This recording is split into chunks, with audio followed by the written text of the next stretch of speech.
हर हर महादेव। जय भोलेनाथ। प्रिय भक्तों, भगवान शिव ने माता पार्वती से कहा था कि कलयुग में जब मनुष्य धर्म के आचरण से हटकर अधर्म के पथ पर जा रहा होगा, सब ओर अन्याय और अनाचार का बोलबाला होगा, मानव अपने धर्म से विमुख होकर नीच कर्म में संलग्न होगा, उस समय प्रदोष व्रत ऐसा व्रत होगा जो मानव को शिव की कृपा का पात्र बनाएगा और नरक से निकाल करके शिव धाम को ले जाएगा। प्रिय भक्तों, स्वयं नारद मुनि कहते हैं कि गरीबी से जूझ रहे भक्तों के लिए शुक्र प्रदोष व्रत कौस्तुभ मणि के समान है।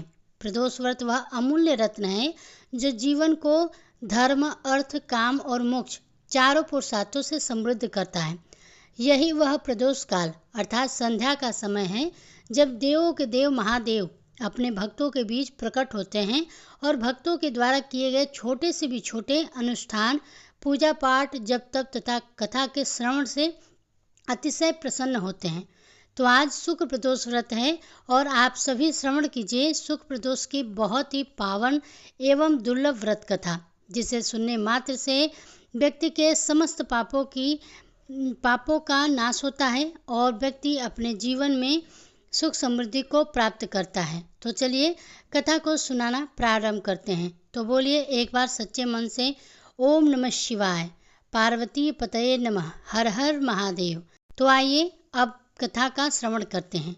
शुक्र प्रदोष व्रत की कथा। बहुत समय पहले की बात है। एक नगर में 3 मित्र निवास करते थे। उसमें से एक राजकुमार था, दूसरा एक ब्राह्मण कुमार और तीसरा साहूकार सेठ का पुत्र था। उन तीनों मित्रों में परस्पर बहुत ही स्नेह था। तीनों ही विवाहित थे। राजकुमार और ब्राह्मण कुमार दोनों की भी स्त्रियां उसके साथ रहती थीं। परंतु साहूकार पुत्र का विवाह तो हो गया था, किंतु उसका गौना नहीं हुआ था, अर्थात उसकी स्त्री अपने मायके में ही रहती थी। एक दिन की बात है, तीनों मित्र एक एक करके बैठे हुए थे और अपने साथ बैठकर जीवन में स्त्रियों के महत्व की चर्चा कर रहे थे। तभी ब्राह्मण पुत्र ने स्त्रियों की प्रशंसा करते हुए कहा कि हे मित्र, नारी के बिना घर भूतों का डेरा होता है। राजकुमार ने भी ब्राह्मण कुमार के विचार से सहमति दिखाई। यह देखकर उस साहूकार के पुत्र को लगा कि उसे भी अपनी स्त्री को अपने साथ ही रखना चाहिए। उसने शीघ्र अतिशीघ्र अपने पत्नी को उसके मायके से लाने का निर्णय कर लिया। उसके माता पिता ने उसे बताया कि हे पुत्र, अभी हम बहू का गौना नहीं करा सकते, क्योंकि अभी शुक्र अस्त है। शास्त्रों के अनुसार जब शुक्र अस्त हो तब उस काल में बहू बेटियों को उसके घर से विदा कराकर लाना शुभ नहीं माना जाता। किंतु साहूकार का बेटा नहीं माना और स्वयं अपनी स्त्री को लाने के लिए ससुराल पहुंच गया।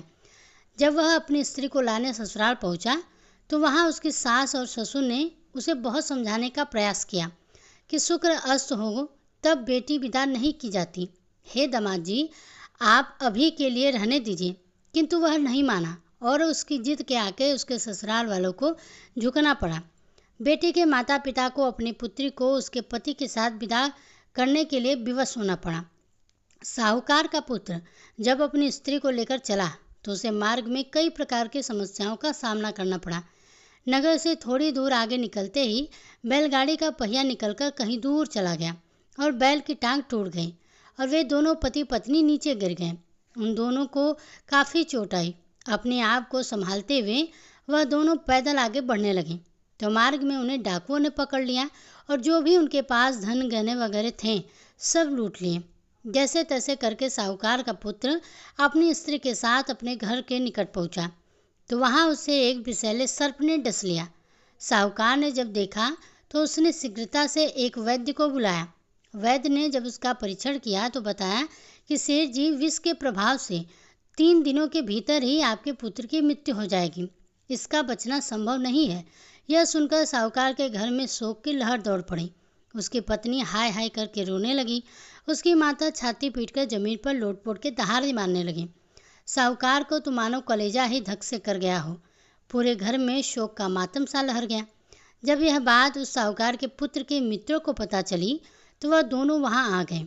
साहूकार से सारी बात जानकर उस ब्राह्मण कुमार ने कहा कि हे सेठ जी, आप धैर्य रखिए। इस गलती को सुधारने का और इसके प्रभाव को कम करने के लिए आप दोनों अपने पुत्र की रक्षा के कामना से शुक्र प्रदोष व्रत कीजिए। यह भगवान शिव जी का परम पुण्यदायक व्रत है और साथ ही अपने पुत्र और उसकी स्त्री के साथ उसके ससुराल भेज दीजिए। साहूकार ने अपने पुत्र के प्राणों की रक्षा के लिए ब्राह्मण कुमार के कथनानुसार सब कुछ किया। साहूकार ने अपने पुत्र को उसकी स्त्री के साथ ससुराल भेज दिया और स्वयं अपनी पत्नी के साथ अपने पुत्र की रक्षा करने के लिए विधि विधान से शुक्ल प्रदोष का व्रत किया। उस व्रत के प्रभाव से भगवान भोलेनाथ अत्यंत ही प्रसन्न हुए। साहूकार का पुत्र पुनः स्वस्थ हो गया। भोलेनाथ की कृपा से उसकी पत्नी भी बड़ी ही प्रसन्न हुई। साहूकार के बेटे पर आया जीवन का संकट टल गया।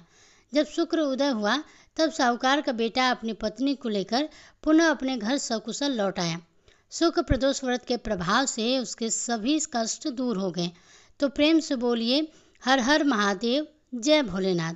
हे भोलेनाथ, जिस प्रकार आपने साहूकार के पुत्र पर कृपा की उसी प्रकार अपने सभी भक्तों पर कृपा करना। जो गलती साहूकार के पुत्र से हुई वो गलती किसी से ना हो और सबके घर में सुख शांति समृद्धि बनी रहे। आशा करते हैं कि आज की ये व्रत कथा आपको पसंद आई होगी। पसंद आई हो तो वीडियो को लाइक कीजिएगा। इसी तरह व्रत कथाओं को सुनने के लिए हमारे चैनल को सब्सक्राइब भी जरूर कीजिएगा।